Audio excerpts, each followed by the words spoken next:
One eye, two eyes, and three eyes.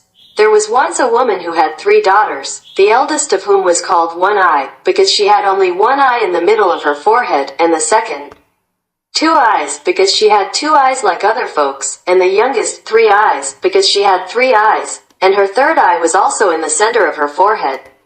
However, as Two Eyes saw just as other human beings did, her sisters and her mother could not endure her.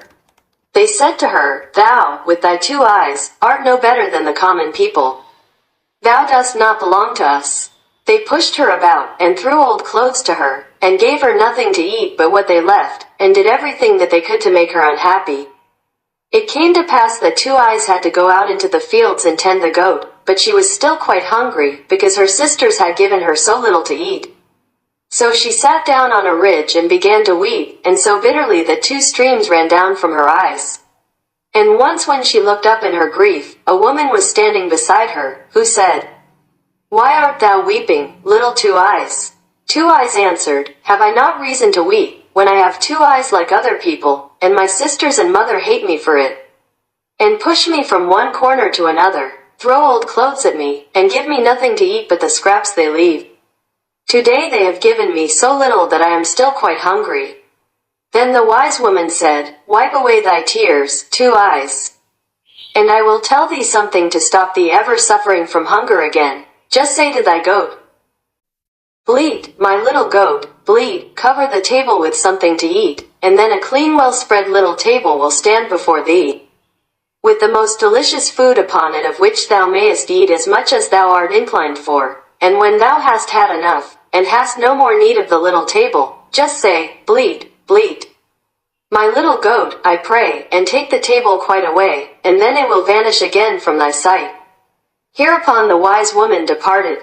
But Two Eyes thought, "I must instantly make a trial, and see if what she said is true, for I am far too hungry." And she said, "Bleat, my little goat, bleat, cover the table with something to eat." And scarcely had she spoken the words than a little table, covered with a white cloth, was standing there, and on it was a plate with a knife and fork, and a silver spoon, and the most delicious food was there also, warm and smoking as if it had just come out of the kitchen. Then Two Eyes said the shortest prayer she knew, "Lord God, be with us always, amen," and helped herself to some food, and enjoyed it. And when she was satisfied, she said, as the wise woman had taught her, "Bleat, bleat, my little goat, I pray, and take the table quite away," and immediately the little table and everything on it was gone again. "That is a delightful way of keeping house," thought Two Eyes, and was quite glad and happy. In the evening, when she went home with her goat, she found a small earthenware dish with some food, which her sisters had set ready for her, but she did not touch it. Next day she again went out with her goat, and left the few bits of broken bread which had been handed to her, lying untouched. The first and second time that she did this, her sisters did not remark it at all, but as it happened every time, they did observe it, and said, "There is something wrong about Two Eyes, she always leaves her food untasted. And she used to eat up everything that was given her. She must have discovered other ways of getting food." In order that they might learn the truth, they resolved to send One Eye with Two Eyes when she went to drive her goat to the pasture, to observe what Two Eyes did when she was there, and whether anyone brought her anything to eat and drink. So when Two Eyes set out the next time, One Eye went to her and said, "I will go with you to the pasture, and see that the goat is well taken care of, and driven where there is food." But Two Eyes knew what was in One Eye's mind, and drove the goat into high grass and said, "Come, One Eye, we will sit down, and I will sing something to you." One Eye sat down and was tired with the unaccustomed walk in the heat of the sun, and Two Eyes sang constantly, "One Eye, wackest thou? One Eye, sleepest thou?" Until One Eye shut her one eye, and fell asleep, and as soon as Two Eyes saw that One Eye was fast asleep, and could discover nothing, she said, "Bleat, my little goat, bleat, cover the table with something to eat," and seated herself at her table, and ate and drank until she was satisfied, and then she again cried, "Bleat, bleat, my little goat, I pray, and take the table quite away," and in an instant all was gone. Two Eyes now awakened One Eye, and said, "One Eye, you want to take care of the goat, and go to sleep while you are doing it, and in the meantime the goat might run all over the world." Come, let us go home again. So they went home, and again Two Eyes let her little dish stand untouched. And One Eye could not tell her mother why she would not eat it, and to excuse herself said, I fell asleep when I was out. Next day the mother said to Three Eyes, This time thou shalt go and observe if Two Eyes eats anything when she is out, and if anyone fetches her food and drink, for she must eat and drink in secret. So Three Eyes went to Two Eyes, and said, I will go with you and see if the goat is taken proper care of, and driven where there is food. But Two Eyes knew what was in Three Eyes' mind, and drove the goat into high grass and said, We will sit down, and I will sing something to you, Three Eyes. Three Eyes sat down and was tired with the walk and with the heat of the sun, and Two Eyes began the same song as before, and sang. Three Eyes, are you waking? But then, instead of singing, Three Eyes, are you sleeping? As she ought to have done, she thoughtlessly sang, Two Eyes, are you sleeping? And sang all the time. Three Eyes, are you waking? Two Eyes, are you sleeping? Then two of the eyes which Three Eyes had, shut and fell asleep, but the third, as it had not been named in the song, did not sleep. It is true that Three Eyes shut it, but only in her cunning. To pretend it was asleep too, but it blinked, and could see everything very well. And when Two Eyes thought that Three Eyes was fast asleep, she used her little charm, bleat, my little goat, bleat. Covered the table with something to eat, and ate and drank as much as her heart desired, and then ordered the table to go away again, bleat, bleat, my little goat, I pray. And take the table quite away, and Three Eyes had seen everything. Then Two Eyes came to her, waked her and said, Have you been asleep, Three Eyes? You are a good caretaker. Come, we will go home. And when they got home, Two Eyes again did not eat, and Three Eyes said to the mother, Now, I know why that high-minded thing there does not eat.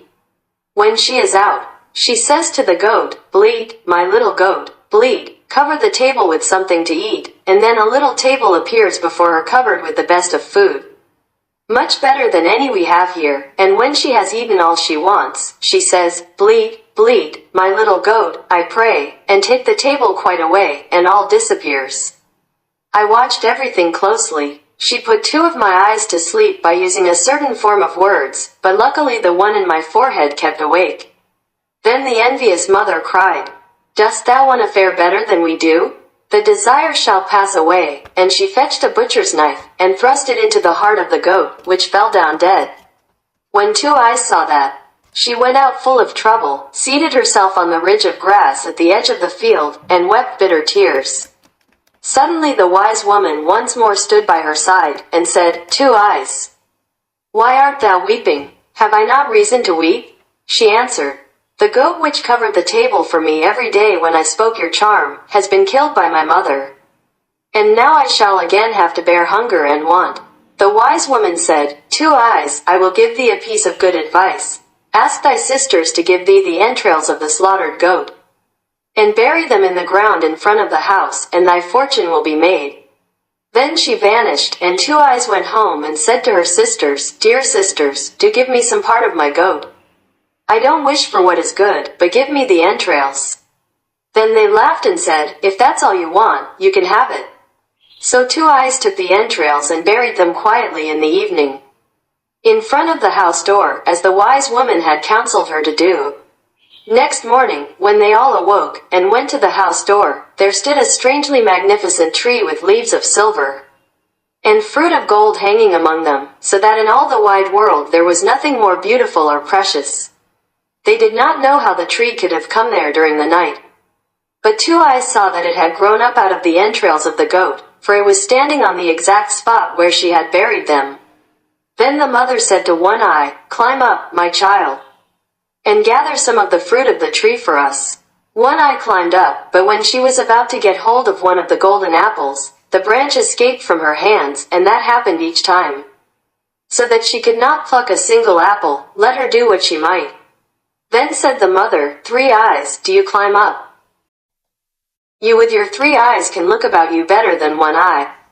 One Eye slipped down, and 3 eyes climbed up. 3 eyes was not more skillful, and might search as she liked. But the golden apples always escaped her, At length the mother grew impatient, and climbed up herself, but could get hold of the fruit no better than One Eye and Three Eyes. For she always clutched empty air. Then said Two Eyes, I will just go up, perhaps I may succeed better. The sisters cried, You indeed, with your 2 eyes, what can you do? But Two Eyes climbed up, and the golden apples did get out of her way, but came into her hand of their own accord, so that she could pluck them one after the other, and brought a whole apronful down with her. The mother took them away from her, and instead of treating poor Two Eyes any better for this, she and One Eye and Three Eyes were only envious, because Two Eyes alone had been able to get the fruit. And they treated her still more cruelly. It so befell that once when they were all standing together by the tree, a young knight came up. Quick, Two Eyes, cried the 2 sisters, creep under this.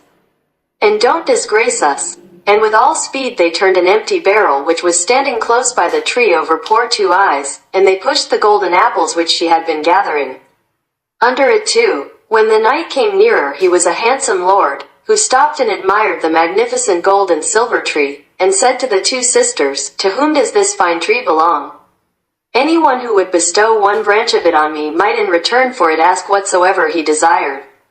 Then One Eye and Three Eyes replied that the tree belonged to them, and that they would give him a branch.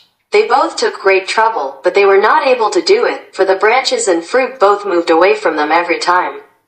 Then said the knight, It is very strange that the tree should belong to you, and that you should still not be able to break a piece off.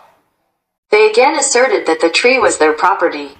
Whilst they were saying so, Two Eyes rolled out a couple of golden apples from under the barrel to the feet of the knight. For she was vexed with One Eye and Three Eyes for not speaking the truth. When the knight saw the apples he was astonished, and asked where they came from. One Eye and Three Eyes answered that they had another sister, who was not allowed to show herself, for she had only 2 eyes like any common person. The knight, however, desired to see her, and cried, Two Eyes, come forth. Then Two Eyes, quite comforted, came from beneath the barrel, and the knight was surprised at her great beauty, and said, Thou, Two Eyes, canst certainly break off a branch from the tree for me. Yes, replied Two Eyes, that I certainly shall be able to do, for the tree belongs to me. And she climbed up, and with the greatest ease broke off a branch with beautiful silver leaves and golden fruit, and gave it to the knight. Then said the knight, Two Eyes, what shall I give thee for it? Alas, answered Two Eyes, I suffer from hunger and thirst, grief and want, from early morning till late night. If you would take me with you, and deliver me from these things, I should be happy.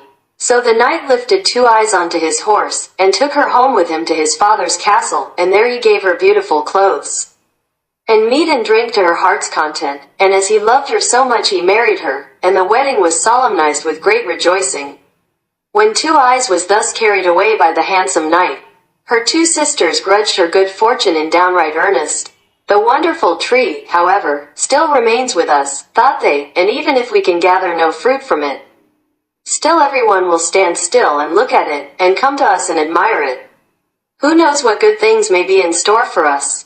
But next morning, the tree had vanished, and all their hopes were at an end. And when Two Eyes looked out of the window of her own little room, to her great delight it was standing in front of it, and so it had followed her. Two Eyes lived a long time in happiness. Once 2 poor women came to her in her castle, and begged for alms. She looked in their faces, and recognized her sisters, One Eye and Three Eyes, who had fallen into such poverty that they had to wander about and beg their bread from door to door. Two Eyes, however, made them welcome, and was kind to them, and took care of them, so that they both with all their hearts repented the evil that they had done their sister in their youth.